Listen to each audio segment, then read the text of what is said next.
another bullet. Freedom or death. We gas ourselves up, but we short on breath.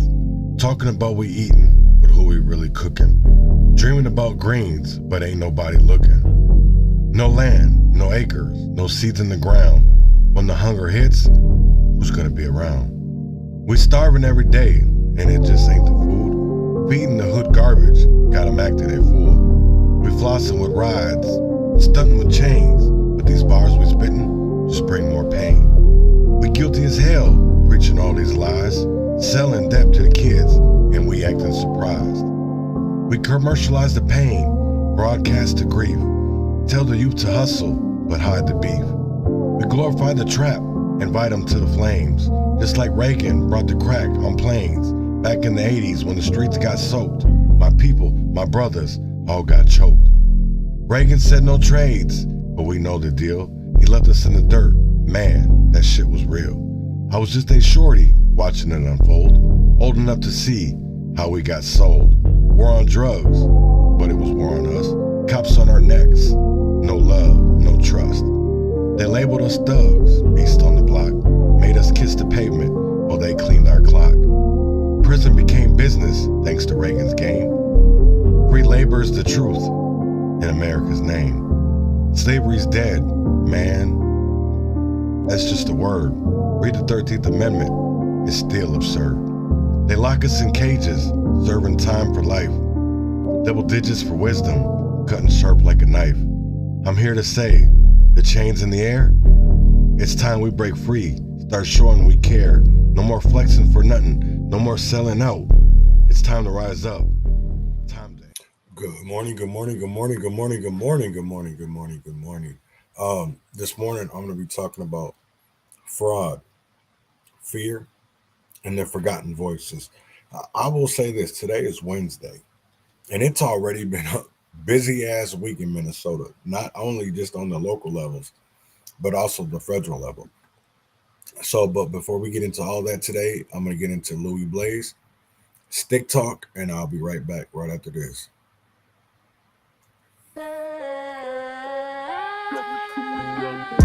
Slick top, slick top, slick top, slick top, yeah. Shorty really love when I slit talk. Now she wanna ride with a big boss. Ain't talking Rick Ross, know the real Rick Ross. Rolling on the freeway on her way to the top. Can't keep up, then you might get lost. Lost in the sauce, feeling off that exhausted. Woo! I be stone cold like Austin. Woo! CEO when I got an office too. Fresh on the scene, I be flossing too. We can show you how real bosses move. So clean when we pop out. Good D, I put it on lockdown. She was turning to a fiend, so she blocked now. Getting back to the dough on the block now. Tryna roll through the hood with the top down. At the same time, I be getting top down. Hey, fuck small talk, got big ties. Never been the type to ever let shit slide. If he getting out of line, put him in line. I be quick to cook a nigga like a french fry. Potato, potato, tomato, tomato. And all my niggas live like ain't no tomorrow. The present a gift, and yellow the model. My chick is a model, when she let her follow the slick top. She see we be ballin' like we in the major league. Got that high understanding, so she crazy over me. Sure you fall in love again, tryna just be all over me. She coming inside of my crib, tryna just smoke all of my weed. Had to hit her with a little slit top. Shorty really love it when I slit top. Said she wanna hear a little slit top. Ay, slit top. Had to hit her with a little slit top. Shorty really love it when I slit top. Said she wanna hear a little slit top. Ay, slit top. Can a young nigga just talking shit? Just kinda crazy how life could get. Moving kinda different in this life of sin. Young nigga really just born to win. Long time ago, y'all lost my twin. Didn't even know where the fuck to begin. Got my first band, then I counted 10. Ever since then, I know it's the man. Making these moves, making a stand. Ain't give a fuck, cause I'm making it grand. Doing what I want just cause I can. Standing on business, that's who I am. Better watch your mouth, better watch it right now. Too lit just to ever calm down. Really, it's true how you be fucking with clowns, so I know how I'm laying it down. Baby, I get it though. Baby, I feel it though. If you with it, I'm with it though. Just stay committed though, and stay out your feelings, ho. Cause these niggas be switching and turning to bitches, bro. So you know how I'm getting, bro. Yeah. She see we be ballin' like we in the major league. Got that high understanding, so she crazy over me. Sure you fall in love again, tryna just be all over me. She coming inside of my crib, tryna just smoke all of my weed. Had to hit her with a little slit top. Shorty really love it when I slit top. Said she wanna hear a little slit top. Ay, slit top. Had to hit her with a little slit top. Shorty really love it when I slit top. Said she wanna hear a little slit top. Ay, slit top. talk, slick talk, hey. Slick talk, slick talk. Had to hit. That was Louis Blaze and Slick Talk. Right now, I don't know if it's still going on or not. I don't think it is because there ain't that many people watching. Uh, I want to show a press conference, something that they called to call President Trump out, Republicans. I really want people's opinions. Uh, do you feel like the shutdown was needed? Or do you feel like that's something that it shouldn't even really be bipartisan? Or should be, you know what I'm saying? Like, really, I'm hearing all kind of things, right? I'm hearing that they don't want to, fund illegals, undocumented, and I get that, non-Americans, and I'm wholeheartedly for that. But if we're taking away health care and services for Americans who are poor, I think this is a very bad idea. I don't think this is where we can unite, but also I do believe that this will flush out a lot of frauds. I think that's what my main belief is. Uh, so I'm not really sure if this is I think it's a positive thing in some ways, but then it's negative in other ways. Uh, and that's where it's like really, really like hits a cross point for me is like what is right and then what is wrong because is I just feel like with everything going on right now, we're finding out that immigrants or undocumented people have high paying jobs, and there's just I feel a certain way about this, and then I feel another way about it. But when it comes to illegal immigration, I think it's negative. I think that it's not negative, but I think it's positive that we're looking out for Americans first and not people who are abusing our systems that are here for people that are poor, people that are underprivileged, people that have desert zones, people that have really don't have no voice. They're not stakeholders in our community. Not that I feel it's a bad thing, but that's what our government sees. They see people who are renters as not stakeholders. So it's like you can, depending on how you think, you can move. You know what I'm saying? There's a lot of rich people that wanted certain areas certain ways. I mean, I look at Minneapolis, I look at Rochester, and then I think all the eyes are on Iowa right now, and with maybe not because of the federal, the government shutdown or whatever, but I really think a lot of eyes should be on Des Moines with that whole situation down there, how a person was able to do all these things in America and he wasn't supposed to be here. He was living that American dream and he wasn't even supposed to be over here. You know, you know what I'm saying? He misabused the system that was here for people that were doing it legally, that were doing it the right way because this man had voted. So how many other people in the world who are not from here were able to vote in elections? I really want to know. I think every American, after seeing all this guy's Ian Rogers stuff in Des Moines, Iowa, and seeing that he was able to vote in Maryland, and then they would send him an absentee ballot. And I'm like, yo, this shit is crazy. People aren't seeing this. They're not connecting it. They're not. That's how I really, really know that America is fucked up, is that we're not even pinpointing certain shit. Because I'll tell you like this, yesterday in Minnesota, the feds had a press conference about all this immigration fraud and just really the two areas, Minneapolis and St. Paul. And it's like, damn, people still don't see that. Like y'all still are voting one way for people that are screwing the systems over. I'm not saying that the Republicans are any better, right? But we need balance. It's obvious. We need a balance here in Minnesota. And I would love for Minnesota to go red, but it's not. There certain areas in Minnesota are so progressive that they're so far progressive that it's not even anywhere near the middle anymore. It's either we're going to do this our way, and if you don't like it, get the fuck out the way. We're going to do it anyways. Wait, what do you mean? We can't have no opinions. We can't have no ideas. We can't have no. If you're for taking health care or and it's not taking it away, but I want people to do it the right way.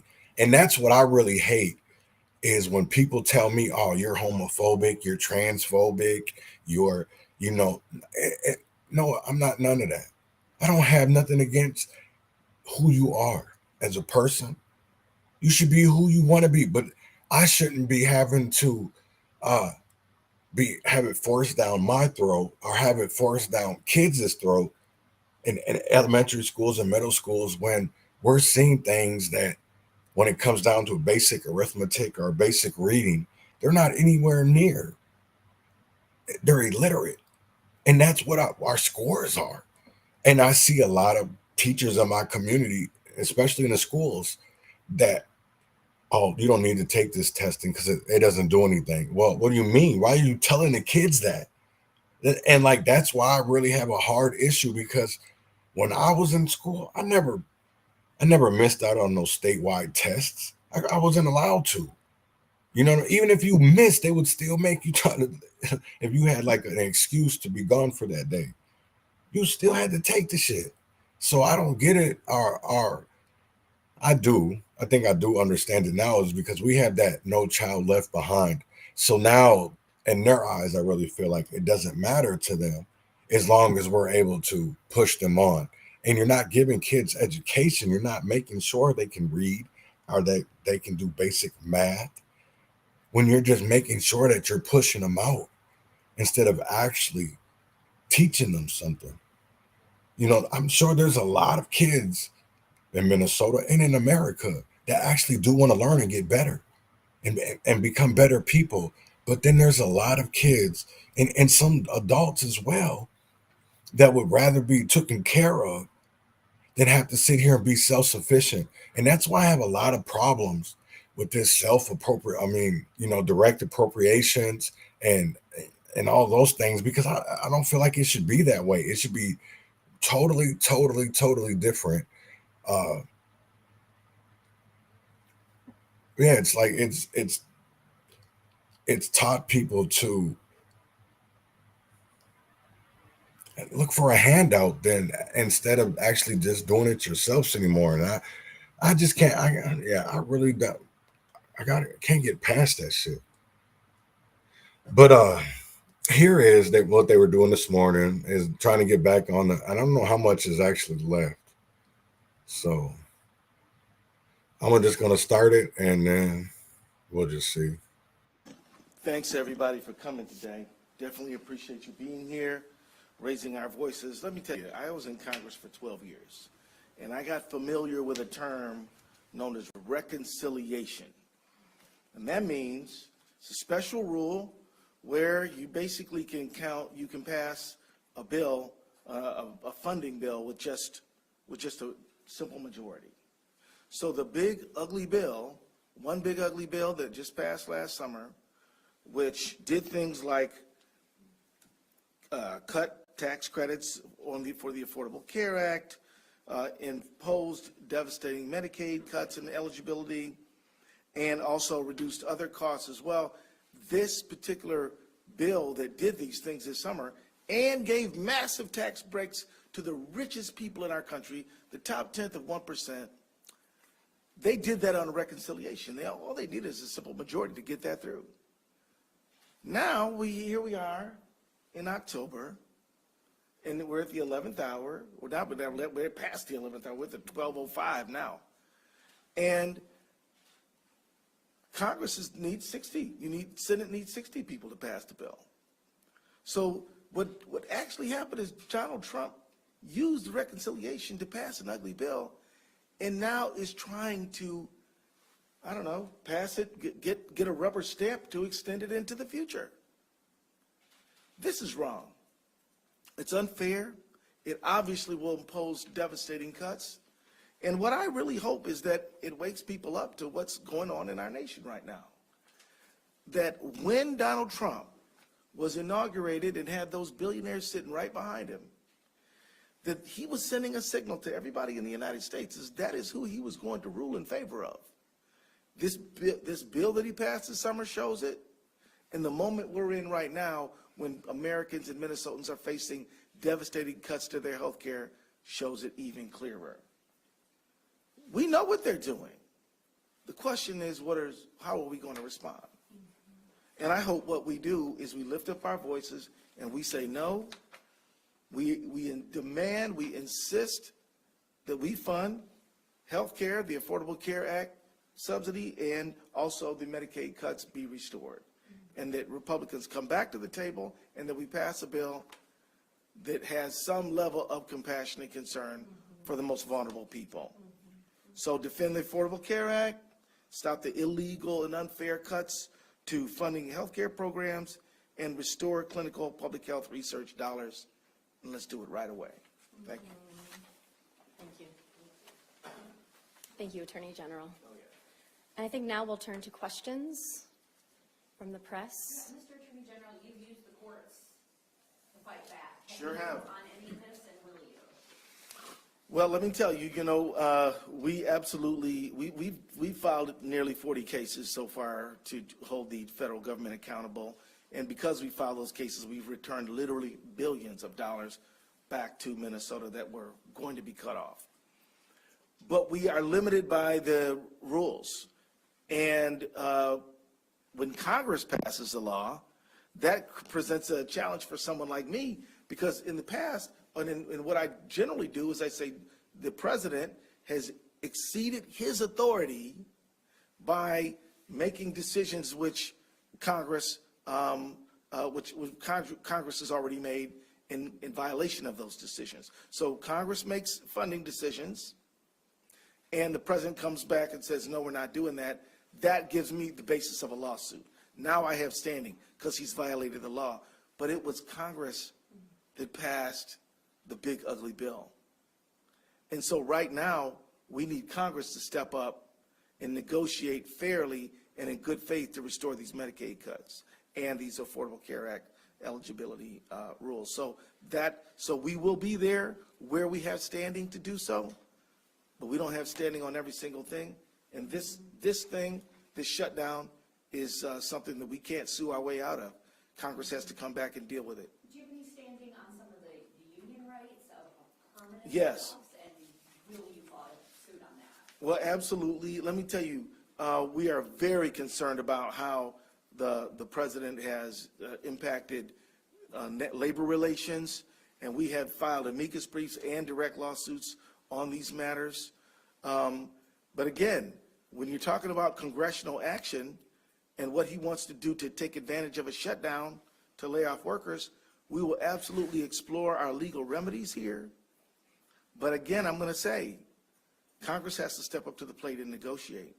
And I'm hoping that Minnesotans call their legislators, Republicans and Democrats, and tell them, get back to the table and negotiate. Of course, the truth is, it's not the Democrats who won't negotiate. They're the ones asking to negotiate. That's not a partisan statement. That's a statement of fact. So thank you for your question. Any other questions? Gary, what are you hearing from your members in greater Minnesota here right now? Because one of the things here that we learned here is that Medicare will no longer be covering telehealth for seniors. I've heard that just recently from a number of members on that, because we have a lot, Medicare is, I forget the exact percentage, but there's a large percentage of people on that, accessing it, and it's enough uncertainty in the world right now. The farmer margins are so negative right now. So it raises that level of concern even higher, you know, and if you're making money, you can ride through these things. Right now, the farmers are losing money. The vast majority are losing money. So it's very concerning. The mental health issue has been, that's very large. We don't have enough, you know, the state does what they can, but really we need more mental health providers and take that a little more seriously too. But a lot of uncertainty right now, and right now we don't need that. And, you know, the health, throwing the low margins on your farming operation, you throw the healthcare costs on top of the loss of Medicare and various stuff like that. It's very alarming. Right. We went through the 80s farm crisis, and this is potentially setting out to be a lot worse.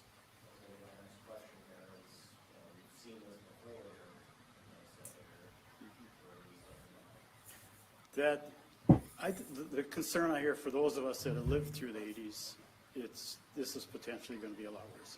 I mean, a lot of it is through the higher cost of capital, the higher cost of running an operation, and your inputs and your family living. Everything costs are so much higher. So it puts you in that, you know, it puts you in a squeeze very quickly, and it's hard to get out of that. But no, those that haven't gone through it yet, they have the uncertainty. They don't know. But those of us that have experienced it, it was not a good time. Right.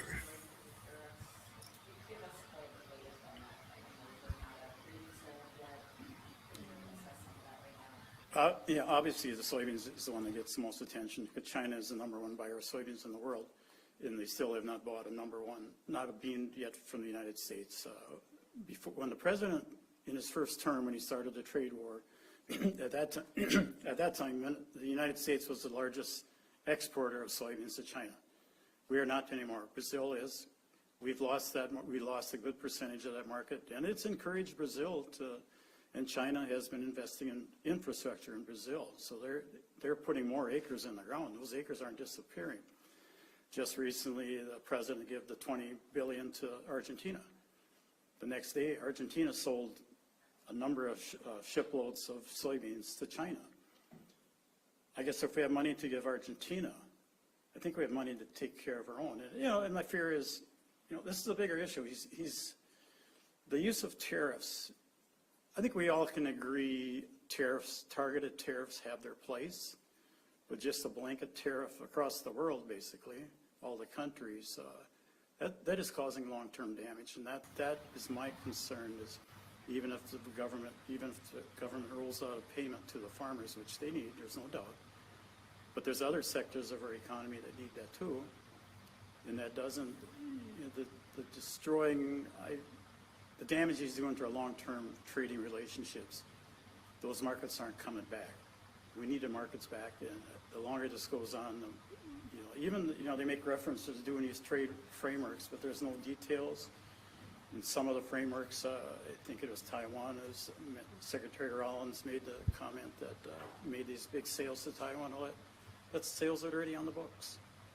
So a lot of it is about making headlines without solutions, and that's frustrating. Have you lost any farmers yet? Do you expect to lose? It's a big part of this today. I think you're going to see more consolidation. I have talked to some bankers, and the bankers are concerned. They want to help. They want to rewrite, but they're concerned they're going to get to a point that they won't be able to rewrite the farmers' operating loans, a certain number of them.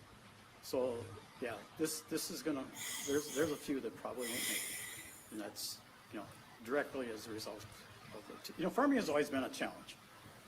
But we don't need our government stepping in the way, and that's really what's happened this thing.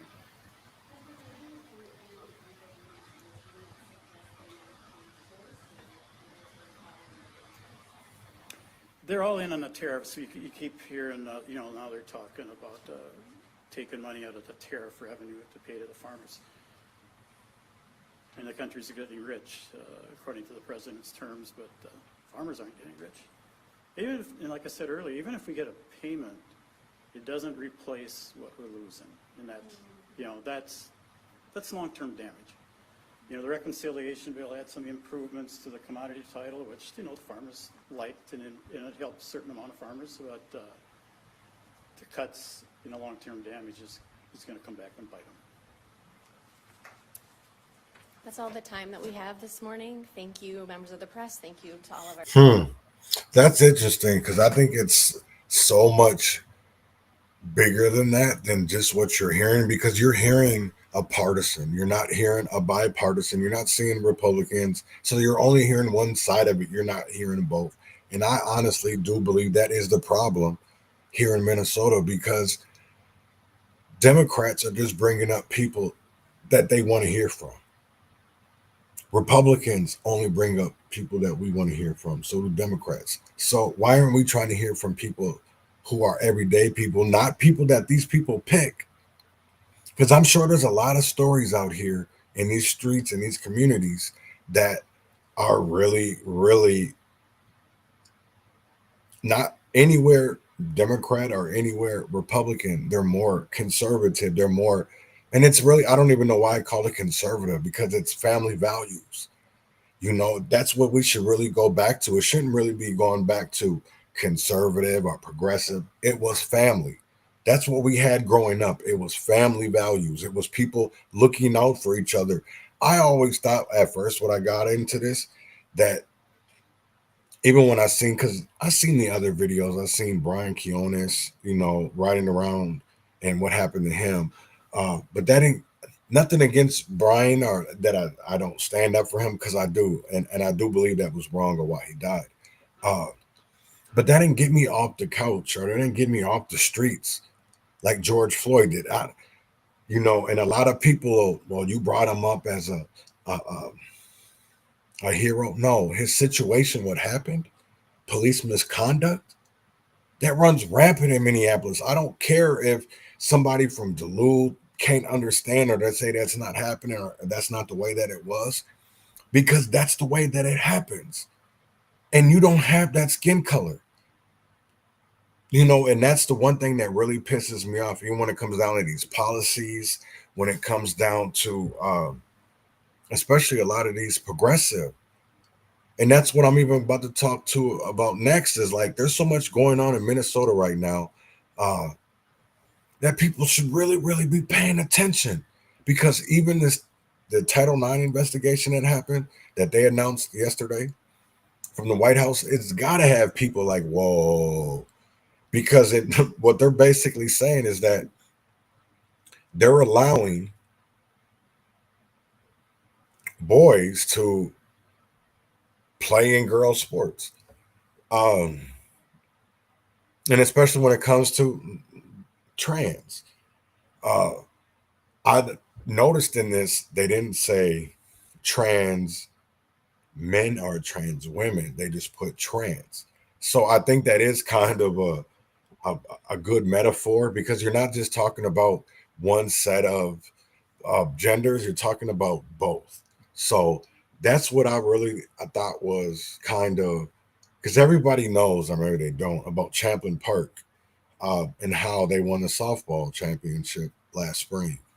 Um, and a lot of parents, especially when it came to the Minnesota State High School League, and I think it's called MSHL. Uh, there was a lot of complaints there. So I don't know what's going to happen in all this. I don't know if Champlin Park is going to get their state championship took in. I know there was a lot of talk when it came down to the trans playing in high school sports, even when it comes to college. And I don't even know how to even have that conversation without people seeing you in a certain way, because they always want to name call or call you something or label your ideology or your thoughts, even though that's just the way that we all grew up. I don't care if you try to deny it or not. That's how we grew up. I didn't grow up learning there was 72 genders, or sexual identities, or whatever the fuck y'all want to call it. I grew up with the man and woman. That's how. I'm not saying we can't be progressive. I'm not, because our cell phones our telephones, our laptops, everything that we buy today, we always want the next best thing. So why can't people be who they want to be? Yes, you should. But when we start putting that into our education, when we start teaching the kids and taking it out of parents' hands, that's a problem. Yes, you should be who you want to be, but we shouldn't be making laws that are already there. But you want it added because you see yourself not as a human being, not as a white woman, not as a black man. They all see it as, this is why I have such an issue when it comes down to these groups. Like, how are y'all saying y'all are black for black people, but then the first thing you see is like you're queer and trans led? Like, come on, y'all rights are already there. You want more. You don't want people to be able to, as we call it, discriminate. But the only reason why that people honestly even get mad about it or even get because they want people to accept it.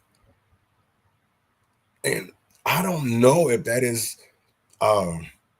you can't compare that to the black plight. You can't compare that to the black fight. You can't. That's comparing apples and oranges. That is comparing apples and oranges. That's not comparing what is them sweet at a Washington apple or I don't know, it's a crisp or some kind of apple. You're not talking about that. You're talking about an orange, which is sour. Or can be sweet sometimes, but it's different when you bite into an apple and an orange. They're different. They're way different textures. They're way different feelings. But if you bite into two different apples, you're gonna get two different tastes, but they still taste appley. So, and I know a lot of people don't want to look at that. That's the same thing of why people will call you hateful, and not that if you're not progressive or you don't have the same thoughts as them, they call you all kind of names. They call you, oh, you hate black people, oh, because I'm queer, because I'm trans. And listen, I don't care what you are. I don't have to go to bed with you. I don't care what happens in a bedroom. I don't care. I don't want to know about that. I'm not trying to have sex with you. I'm not trying to do any of that shit. Right? I'm not asking people well, are you gay? Are you, now when people look a certain way, I'll be asking like, damn, is that a man or a woman? Because to be honest, I don't know. They're flat chested. I mean, they ain't got barely no boobies, no titties. So yeah, we get that confused all the time. I remember watching Maury Povich growing up, the Maury Show, when he used to have it, is it a man or a woman? And I can guarantee you, most Americans that were watching that show could not tell, in some cases, if that was a man or a woman. Come on, like, let's be honest. When Maury used to do that segment, is it a man or a woman? A lot of people didn't know. Let's be honest. They'd be like, damn, that's why I seen this, and I'll try to find it or whatever, but they were in, I think it was New York City, and the guy, or maybe it was another country or whatever, and I don't even know if it was a skit or what it was, but when the guy goes up to a person on the street and they think it's a woman, but it was actually a man, and they were like, God damn, that's crazy. So that's one thing I will never understand. And that's why a lot of people get into situations, because they want people to accept it. That's why I don't have nothing against Malik Yoba, or who is said proudly that he doesn't think that he's gay because he dates trans women. I don't think he's gay either. I mean, I might think a certain way, or like, that's kind of gay to me or whatever, but how I think doesn't matter in America, doesn't matter in the world, because there's millions of people that are okay with it. That's what I'm saying. Like, I don't get it. I don't understand it, of how, this fight hasn't been for generations or years and years. It's a newer fight, just like the same thing with women. That's what people don't ever want to talk about. That they don't ever want to talk about the women's suffrage movement and how women had so many fights with our own government so they could have rights because they were second-class citizens. Women didn't have any rights. And if you were a black woman, it was even worse. That's what I don't understand. And it's like, how can you put a fight like that that's probably only been going on like 50 years, maybe 40? I'll give it 40. To something that's been going on for hundreds. That doesn't make sense to me. And we don't have equal pay. We still look at women pastors in a whole different another light. There's a whole bunch of shit. So I just don't really understand it. And there are new developments tonight in the ongoing controversy over transgender athletes in youth sports in Minnesota. A pair of federal agencies say that the state violated Title IX by allowing male athletes to compete in female sports. Maury Glover joining us now from the newsroom with more on what the findings could mean. Maury? Well, Title IX prohibits discrimination in educational programs that receive federal funding. The Trump administration says Minnesota violated federal law in several sports over the last few years. When the Champlain Park girls softball team won its first state championship back in June with a transgender pitcher, it escalated an investigation by the federal government into Title IX in Minnesota. Now the results of that investigation are in. The U.S. Departments of Education and Health and Human Services say Minnesota violated Title IX by allowing males to compete in female sports and occupy female locker rooms. The feds say the violations occurred over the last several years in alpine and Nordic skiing, lacrosse, track and field, volleyball, and fast-pitch softball. The main issue here is that women and girls are being sidelined in Minnesota in sports, and hopefully the administration's efforts today, the joint finding, will help move Minnesota in the right direction. In the past, the Minnesota Department of Education and the Minnesota State High School League have both said barring transgender athletes violates state law against discrimination based on gender identity. And Attorney General Keith Ellison says state law supersedes President Trump's executive order banning transgender athletes from women's and girls' sports. We understand Title IX. We're well within Title IX, and we're well within Minnesota law. The president is just wrong about this.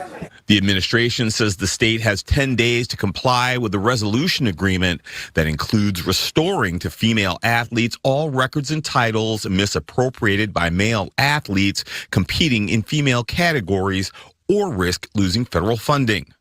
But one expert we spoke with says any loss of federal funds would have to be to programs that are not in compliance with Title IX and wouldn't affect other types of funding Minnesota receives from the federal government. Now, in addition to the loss of federal funds, that expert says Minnesota could also be forced to pay restitution and perhaps a civil fine. Damn. So, I mean, this could get kind of hectic a little bit. It has been I'm going to be honest, the last 2 days has been a shit show in Minnesota and even the neighboring state, Iowa, because a lot is coming out. And just like with Ian Roberts, whatever his last name is, you're seeing the same thing here happen in Minnesota, but on a larger scale. And that was a red state. So if they allowed that in a red state with the Republican governor, how much do you think that happened all over Minnesota? Because yesterday they said they investigated 900 people and 275 of them, it was fraudulent, even though they only arrested 4 yesterday. It was like, we have to see something, but this is only 10 days. So I want to get into this little press conference they had about Twin Cities immigration operation, Twin Shield. We will now start the press conference for Operation Twin Shield. I'll turn it over to U.S. Citizenship and Immigration Services Director Joseph Etlow. Good afternoon, everyone. Thank you all so much for being here. My name is Joseph Etlow. I'm the Director of U.S. Citizenship and Immigration Services. I'm incredibly pleased to be here today to announce the successful conclusion to Operation Twin Shield, an enforcement effort of U.S. Citizenship and Immigration Services with absolutely invaluable support from U.S. Immigration and Customs Enforcement, the FBI, and DEA. I especially want to thank St. Paul Field Office Director Samuel Olson from ICE for being here, as well as Abel Vecino from the FBI for joining us up here today. I also want to thank Jeff Brecht and Mike Kennard from FDNS, as well as Michael Borgen from USCIS. And also want to thank Bill McGinn, our FDNS chief in Kansas City, who was on the ground during the entirety of the operation. Since September 19th, officers from our Fraud Detection and National Security Directorate, working in teams, have conducted over 1,000 site visits across the Minneapolis-St. Paul area as part of this operation. What they found should shock all of America. Focusing on a list of over 1,000 target cases involving more than 900 individuals, our officers encountered blatant marriage fraud, visa overstays, people claiming to work at businesses that can't be found, forged documents, abuse of the H-1B visa system, abuse of the F-1 visas, and many other discrepancies. Over the course of the operation, our officers found indication of fraud, non-compliance, or public safety and national security concerns in nearly a little less than 50% of the cases interviewed. We found troubling patterns with the Uniting for Ukraine program that should have raised serious concerns under other administrations, such as an individual filing to sponsor more than 100 aliens, and organizations sponsoring hundreds. We are continuing to investigate these cases. Some of the other troubling cases that our officers found. In one case, officers identified an alien who had overstayed his visa waiver, who was the son of a known or suspected terrorist on the no-fly list. He had previously been found to have engaged in marriage fraud, which resulted in the denial of several immigration benefit requests. He was arrested and is now presently being returned to his country of origin. In another, an individual admitted to obtaining a fake death certificate in Kenya for just $100 to prove he was no longer married. In reality, his wife is alive, living here in Minneapolis, and is the mother of 5 of his children. And incidentally, he has another wife living in Sweden with whom he has an additional 3 children. In another case, an alien entered the United States without inspection in 2023, was released by Border Patrol. The alien married a U.S. citizen while in removal proceedings and was interviewed at the Minneapolis-St. Paul USCIS field office just last week, where both he and his American spouse stated under oath that their marriage was legitimate. The USCIS officers conducting the interview were suspicious. The site visits were authorized the same day.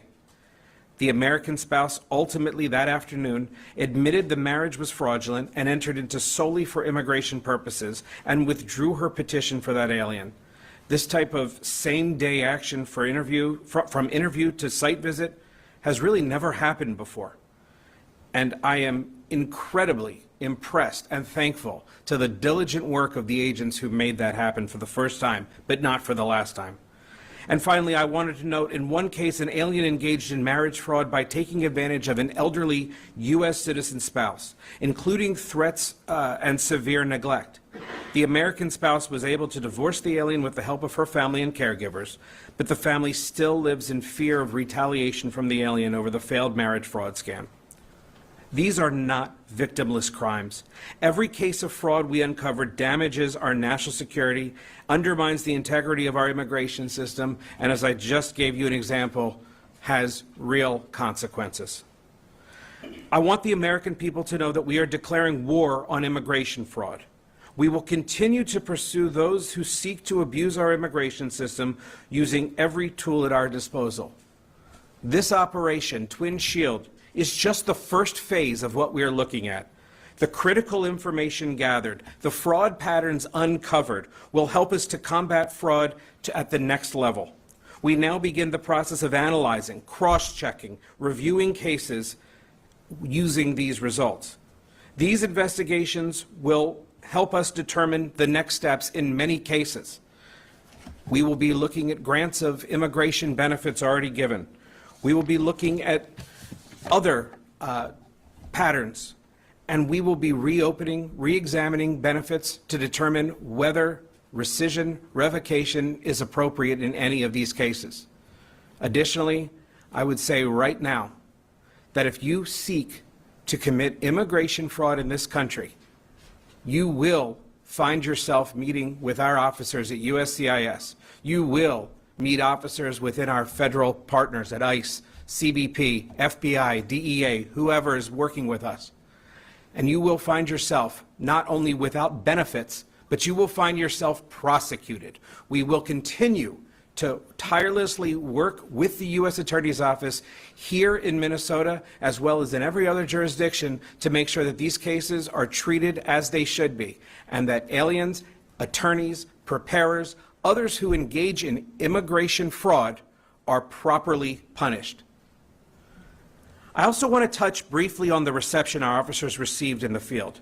They were harassed, threatened, accused of being scammers, and even had the police called on them. At least one residence was so unsafe that they had to call off the site visit altogether. This is simply unacceptable, and I want to remind the public that our officers are doing a job to protect all Americans. They deserve the respect and cooperation as they go along with those duties. Under President Trump's leadership, we have empowered our immigration officers to thoroughly vet aliens as required by law, and to pursue immigration fraud wherever and whenever we encounter it.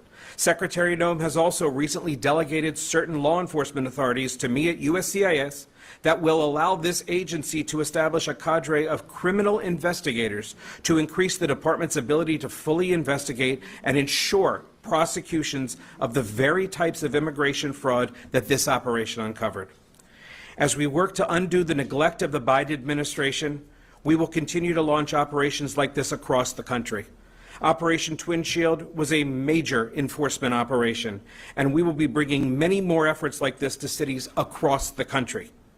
The results you see today speak for themselves, and they will serve to deter those who would attempt to undermine our country and its laws, whether for money, to gain legal status, or to harm the American people. At the end of the day, immigration fraud will not and will no longer be tolerated in this country. And now I'll turn the mic over to Sam Olson of ICE. Thank you. Thank you, Director. Good afternoon. My name is Sam Olson. I'm the Field Office Director for Immigration and Customs Enforcement and Removal Operations here in St. Paul and Minneapolis. I'm honored to be here today to highlight the critical and collaborative work that our agencies are undertaking to safeguard the integrity of our nation's immigration system. At ICE, our mission is clear: to identify, apprehend, and remove illegal aliens who pose a threat to public safety and the rule of law. And our officers are out there every day working tirelessly to ensure that we achieve this. Through our ongoing collaboration with USCIS, HSI, the FBI, and other federal partners, we have made multiple arrests of individuals who have submitted fraudulent claims on their USCIS applications. These arrests demonstrate the importance of interagency cooperation in preventing the manipulation and misuse of our immigration system. Fraud undermines the integrity of the system and erodes public trust, and we are committed to addressing it head on. As we continue this operation on our end, some of the referrals that we got from CIS, we'll continue to pursue additional violators and ensure that those who break our immigration laws are held accountable. Our work is vital to protecting public safety, upholding the rule of law, and maintaining the integrity of the immigration process. Thank you.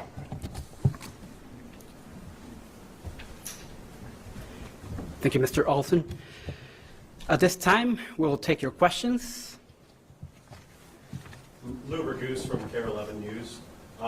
Did the so-called sanctuary policies that are now subject of a DOJ lawsuit play a role, in your opinion, in the fraud that you encountered during this operation? That's a good question. I can just say, speaking with our officers out here, we had great cooperation among our federal partners, and that's where the cooperation ended. Clearly, the sanctuary policies did lead to officers having to rely on their fellow federal colleagues in order to maintain officer safety, which is obviously our main, ultimately our main objective, to keep officers safe during these operations. And then just as a follow-up, then you mentioned multiple arrests. Can you tell us how many arrests were made and how many might be expected later? At this point, I would defer to ICE on specific numbers, but from USCIS, we're still looking. As I said, we're gathering information based on the site visits that we conducted, and we will take additional action as required. Mr. Edlow, Van Sepik with Minnesota Public Radio News. Has anyone been charged yet? Have any of these cases gone to the U.S. Attorney's Office here in Minnesota or grand jury for that matter?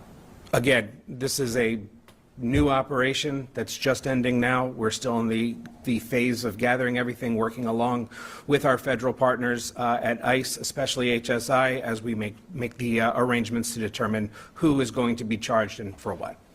Joey Hughes with the Sahan Journal. Just a question. You said 900 individuals implicated in this. Does that mean 900 people are detained as a result of this? Or can you elaborate on that? No, 900 people were not detained. As I said, there were over 1,000 target cases that USCIS was looking at based on the data, and those individuals were interviewed, were contacted. In terms of what happened with an individual case, that's done on a case-by-case basis. Mike, from KSTP, could you explain to folks, because you talked about this is going nationwide, why was Minneapolis selected to begin this operation? The data, clear, just the data. When you look at what we're seeing as concerning patterns of fraud, we're seeing good cooperation here, especially among our field office, working with our federal agents. It just makes sense to start in a city where we have a sense of what's going on and where we can try to make an impact on certain things like the immigration fraud from marriages and things of that nature. So it really was based on reviewing data, but this is, as I said, this is not the only city where this is going to be. This is the first of many.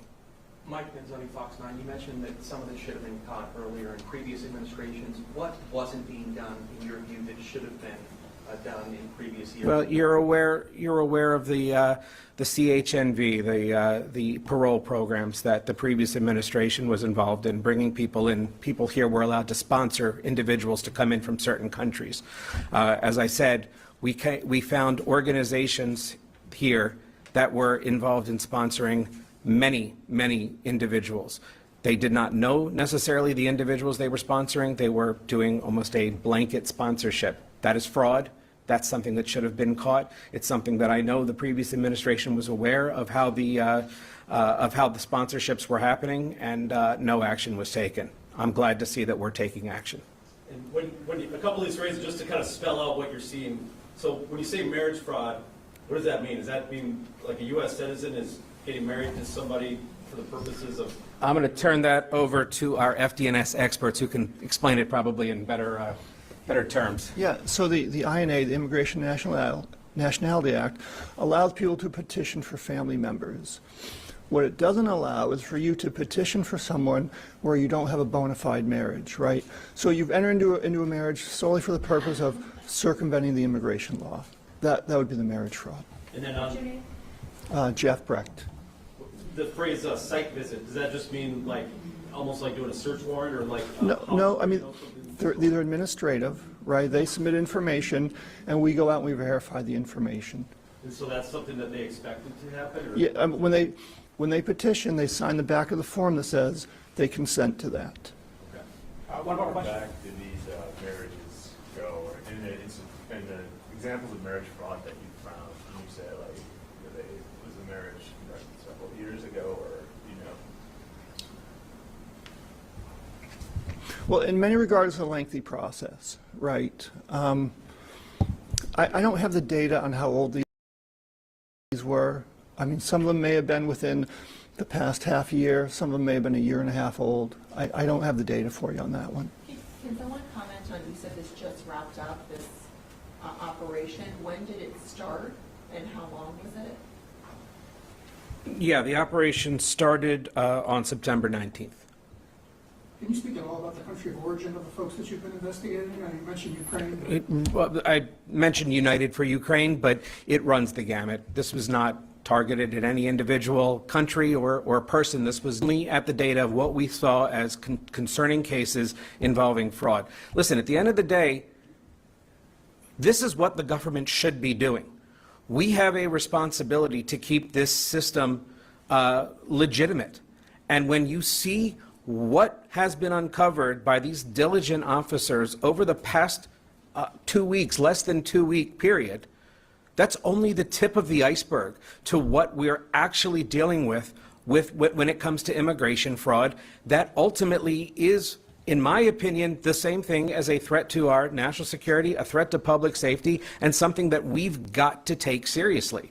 I don't think this would be as newsworthy if this was, the IRS going after tax fraud. No, you all would expect the government to go after tax fraud. Well, you should be expecting the government to go after immigration fraud and benefits fraud the same way that any other fraud is perpetrated against the government. Christy Belcamino, Pioneer Press. I'm just circling back. You said that you would have to ask somebody else about the number of arrests. Could you possibly do that? You said somebody behind you for the total number of arrests. For the number of apprehensions? Did you have the numbers on that? Right. Numbers, we don't get into specific numbers. Right now, there's been multiple arrests, and they're ongoing. There could have been more arrests happening today that I'm not aware of, so I don't want to give you a number. That right now, it's been multiple arrests. Okay. Thank you. Really quickly, one more. You said that this has lasted, it was September 19th, that more cities are coming. Can you share what other cities they are? And you talked about data. Can you talk about what data drew you to Minneapolis?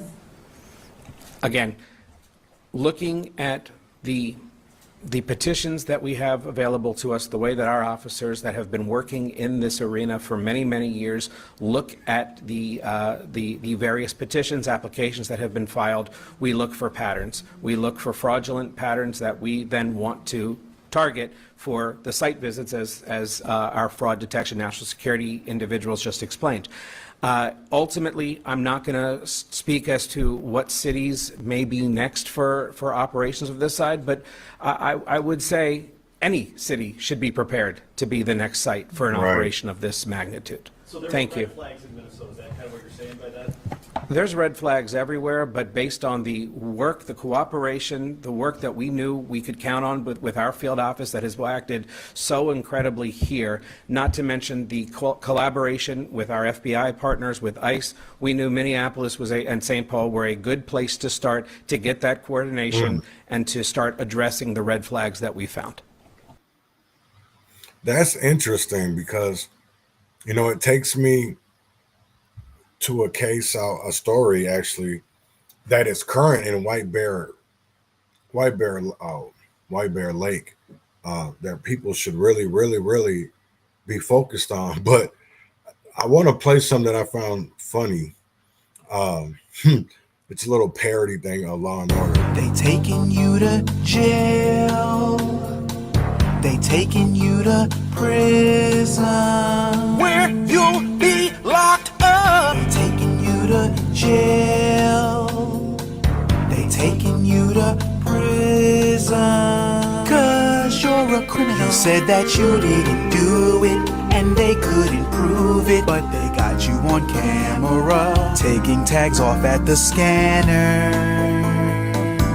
Probably gonna need to call a lawyer, 'cause you're guilty, and that's why they are arresting you. That's why they charging you. Nobody wants to go to prison, but you got to. They taking you to jail. They taking you to prison, where you'll be locked up. That's kind of funny to me because people will be locked up.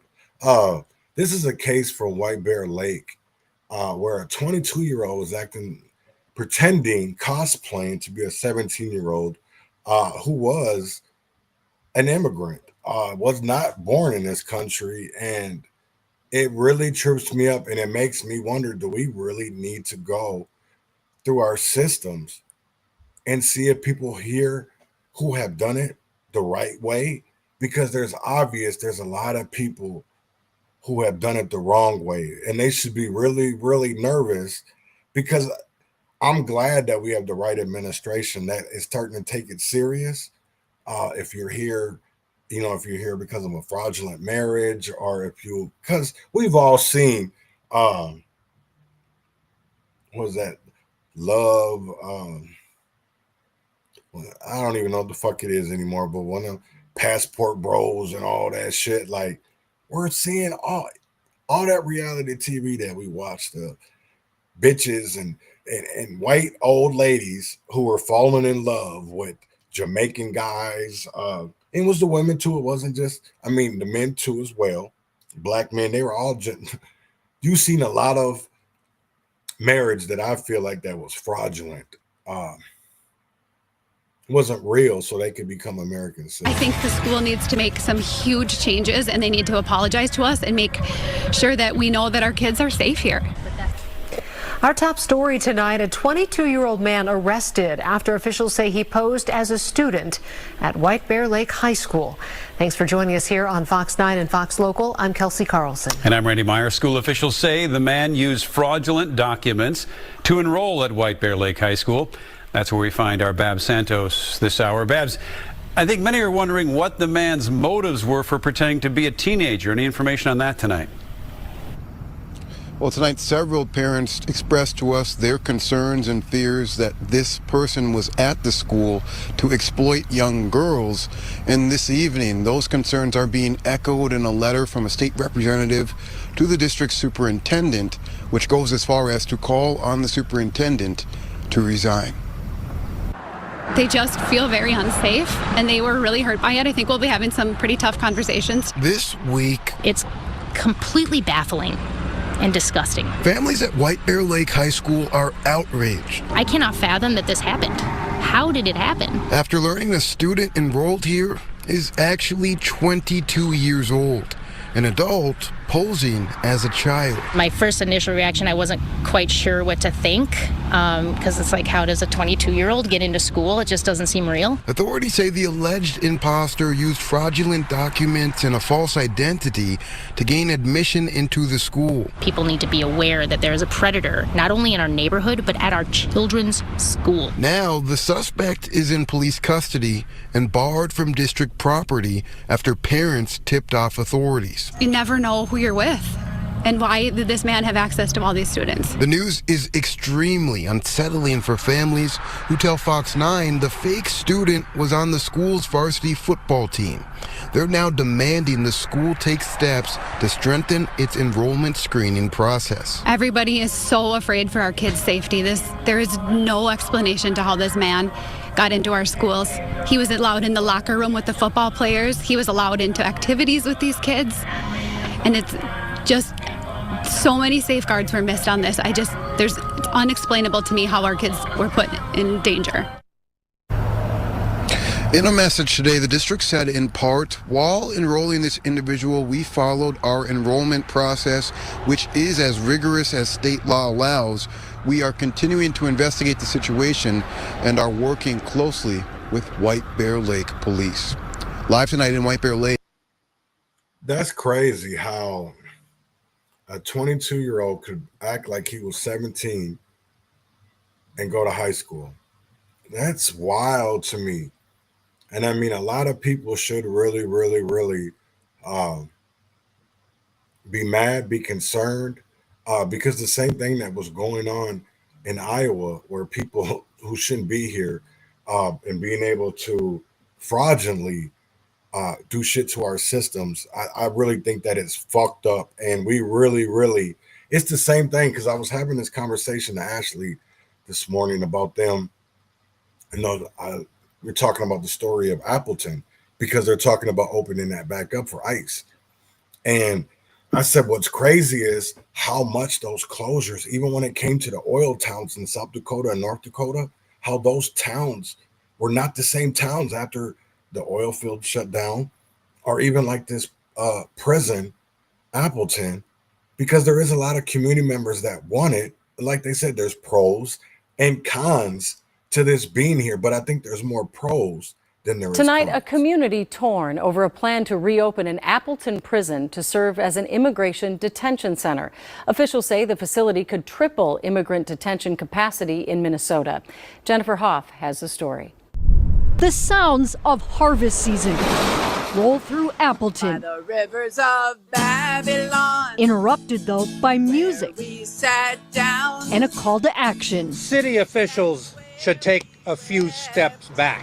Faith leaders gathering at City Hall to oppose reopening its prison the Trump administration is eyeing as an ICE detention facility. Where the profiting from human suffering will rule the day.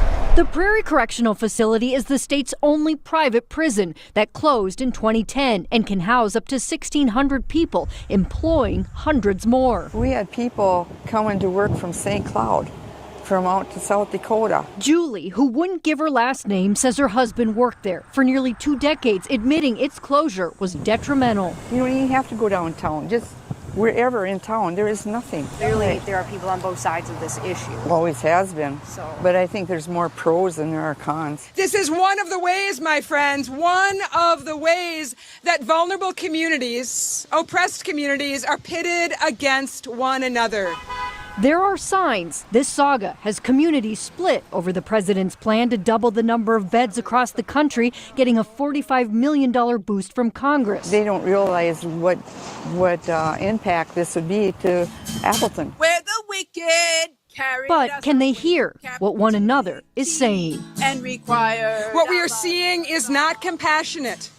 It is not dignified. In Appleton, Holy Son. Jennifer Hoff, KARE 11 News. The prison owner, Core Civic, says it's continuing to explore opportunities to be a viable solution while still maintaining the facility. Meanwhile, the county confirms it has not been contacted by ICE. The faith leaders are also asking city officials to join the community for a meeting about these plans in November. See, and in my eyes, that lady was correct. When that prison did close, and I'm sure that the community could feel it because the jobs weren't there no more. So you got rid of a lot of business for business owners that had restaurants or had housing like motels and things like that, because you don't see that in that area anymore. The same thing when it came to these oil towns and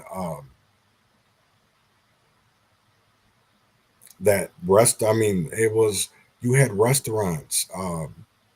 These people were getting paid good money. Good ass fucking money. And all that's gone. So they haven't replaced that loss. They've only made it, in my eyes, I feel like they've made it harder for a lot of those people. I think it will continue to be that way if we don't solve it, if we don't come to the table.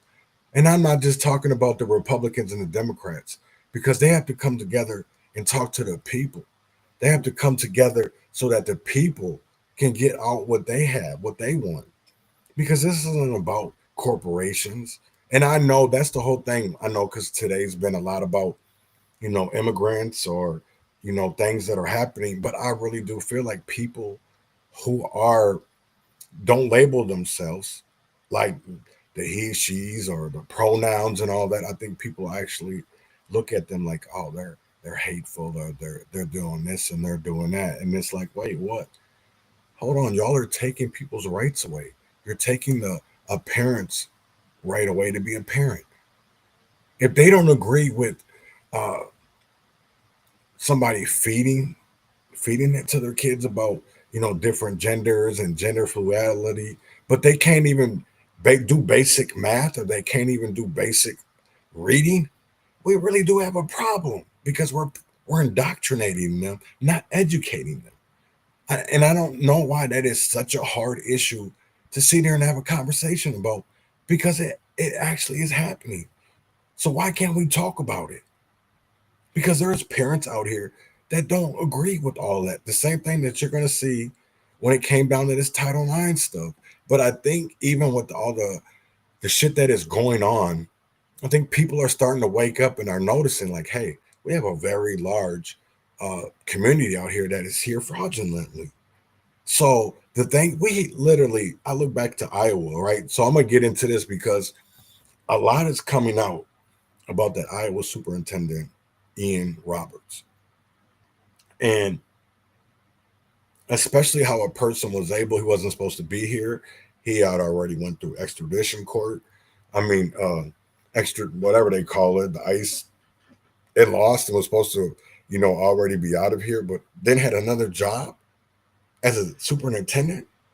Oh, it's Des Moines Public Schools. That is a red state, even though they have a very liberal school board, and I'm sure city council, because if your school board's fucked up, so is your city councils, and so is the county commissioners and shit, because you can't expect for people to do right when they know there's wrong being done at the school level. How do you expect them to be okay? How do you expect them to do right when they already know that there's wrong going on? Because there's no way in hell that you can tell me, because a lot of this I feel like was a simple search. They just had different laws or different protections down in Iowa, and I really do feel like he knew he could get over on the system by being down there. So I want to get into News Nation and Vargas. Just what is going on with the Des Moines public school system? For starters, the Justice Department's Civil Rights Division is looking into alleged race-based discrimination in hiring for Des Moines public schools, which it says violates federal law. But really, that news is just the cherry on top. The district of 30,000 students is already swept up in uncertainty surrounding its now former school superintendent. Ian Roberts stepped down earlier today after he was arrested by ICE on Friday. Roberts is a native of Guyana and a former Olympic athlete who has served Des Moines Public Schools since 2023. A noon deadline came and went for Roberts to confirm his citizenship to the school board. The story is fast becoming a legal nightmare for Roberts and a PR nightmare for the people who hired him. News Nation's investigative correspondent Rich McHugh has been digging into Roberts' record and found that some things are not adding up. How are you? It's unusual for ICE agents to arrest Midwestern school superintendents, and it's even more unusual for those superintendents to be found in possession of a loaded handgun, a fixed blade hunting knife, and thousands of dollars in cash. But the case of Ian Roberts is anything but usual. It's complex, it's difficult, and there are a lot of what I would call a myriad of issues that are involved. When the news broke that ICE arrested Roberts, initially, Des Moines School Board Chair Jackie Norris called for radical empathy. Are you still calling for radical empathy, and is the board taking any responsibility for his hiring? There was nothing in the information that was given to us to allude to any question about his citizenship. One question raises another, and straight answers are in short supply. Where was Roberts born? When a reporter asked him last year, he dodged the question. Where were you born? Where did you grow up? Sure. Yeah, so both parents are from Guyana, South America. So I spent most of my formative years between Guyana and Brooklyn, New York. ICE says he entered the U.S. on a student visa in 1999 and received a removal order in May 2024. Athletic competition records cite his birth date as December 18, 1973. But court records and his 2017 marriage certificate list December 18, 1970 as his birth date. His voter registration in Maryland says 1970. Roberts' academic record even more confusing. His LinkedIn, an impressive number of schools. A bachelor from Coppin State University, master's degree, St. John's, Morgan State University. For years, he went by doctor. St. John's confirmed he got a master's but not a doctorate degree. His official bio says he completed programs at Morgan State. But Morgan State tells us no, quote, Ian Roberts did not receive any degree or certificate from Morgan State University. Roberts left his last position at Mill Creek High Township in Pennsylvania for the job here. In a note, Mill Creek Township says he passed all clearances, including an FBI background check.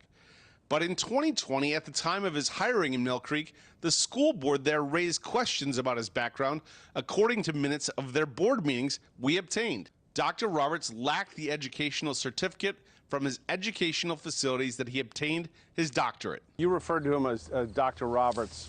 Can you tell us which institution he received his doctorate from? Yes, it was, I know it, the international school, Trident International, right.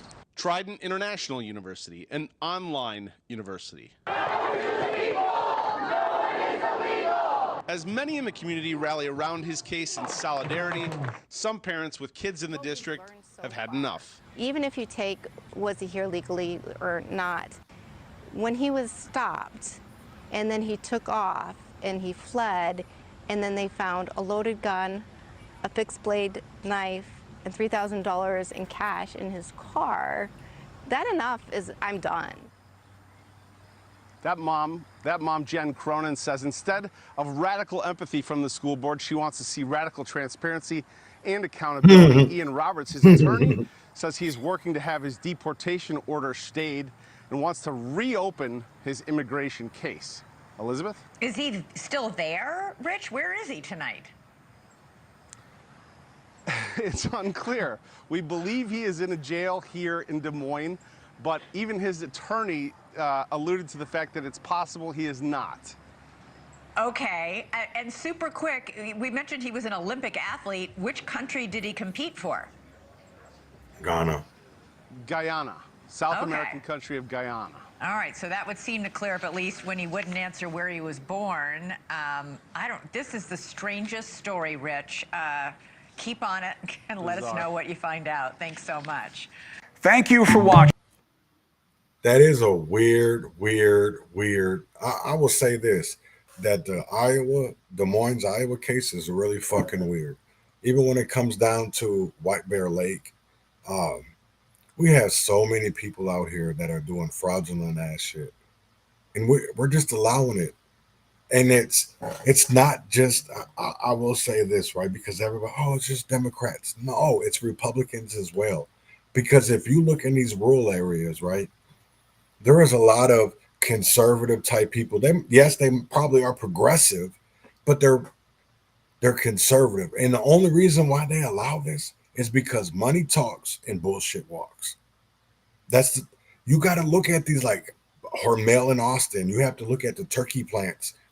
And Blue Earth, and Mankato, that area, Jackson, man, we have a lot of plants out here that are probably using immigrant workers, and they're not reporting them to because they're helping them. You don't, like, come on, why don't we sit here and try to because I really, even like that, I was trying to see if I could find that, because I did see something yesterday in Chicago that they were doing this this ICE raid, and it was like some building. There was like a lot of Chicago ICE. It was a raid. I know it was a raid because they was, I guess there was helicopters and let's see if I can find it.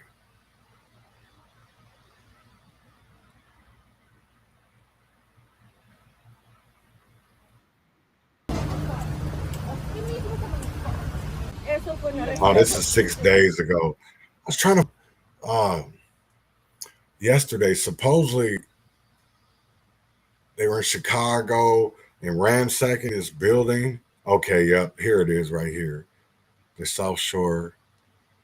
I spoke to one woman who actually lives in this building, and she says she was detained by ICE agents overnight, and she says they took everyone and then asked questions later.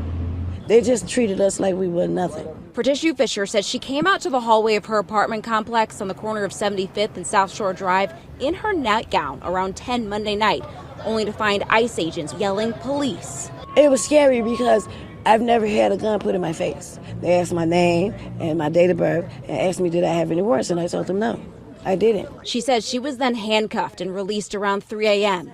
Fisher says she was told if anyone had any kind of warrant out for them, even if it was unrelated to immigration, they would not be released. Citizen video shows the chaotic scene overnight. Neighbors tell us there were dozens of ICE agents. Neighbors like Ebony Watson says they ducked for cover as they heard several flashbangs go off. They was terrified. The kids was crying, people was screaming. They looked very distraught. I was out there crying when I seen the little girl come around the corner. Because they was bringing the kids out too. Had them zip tied to each other. That's all I kept asking. Where's the morality? Where's the human? One of them literally laughed. He was standing right here. He said, them kids. Watson says budget trucks and military-style vans were used to separate parents from their children. Other neighbors say they saw agents destroying property to get in the building. And they had a big 15-inch chainsaw with a round blade on it, cutting this fence down. We're under siege. We're being invaded by our own military. The FBI. Yeah, that's crazy. Because I'm wondering, like, how are people feeling with all this going on? Like, are you nervous about military operations in your communities where they should be protecting people? This should be crazy.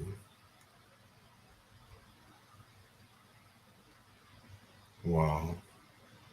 Trying to see if there was something. I know there was something in St. Louis Park this morning where they were talking about possible narcotics issue, and there was 5 down. So it's like there's a lot of funny ass shit going on in our country, and I feel like a lot of people, especially in Minnesota, you know, and it's not just Democrats, it's Republicans as well. I'm not saying that it's all, because it's not all Republicans and it's not all Democrats, but they're not saying nothing about their colleagues. We're allowing people to work as superintendents that shouldn't even be here, or like, that is wild as hell to me, and I will never understand why. Yeah, I just don't get it. I just don't get it. I just don't get it. I just do not get it. It's like, when are people going to wake up and smell the coffee, or, you know, try to do right for once? When are people going to figure out that we need to do right for not only for our communities, but for our future generations? You know, when are we going to finally do the right thing, instead of always trying to do what's wrong instead of trying to fix it? So I'm gonna get up out of here. I won't be here Thursday because I have an appointment, and I don't know how long that's gonna take or whatever. So I will see y'all Friday. I'm gonna get up out of here. This is Ice Cube, American Scheme, and I will see y'all Friday, same time, same place. Yeah. West Coast, motherfucker. West Coast. This that Cube shit. Ain't no dream, it's a scheme. Bang, bang, bang, bang.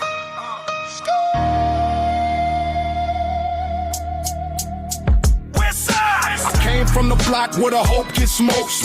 Mama cried at night, daddy never spoke. Crack in the kitchen, rats in the wall. Cops ride through, but they don't see y'all. Black skin, that's a goddamn target. Trying to flip dreams in a world so heartless.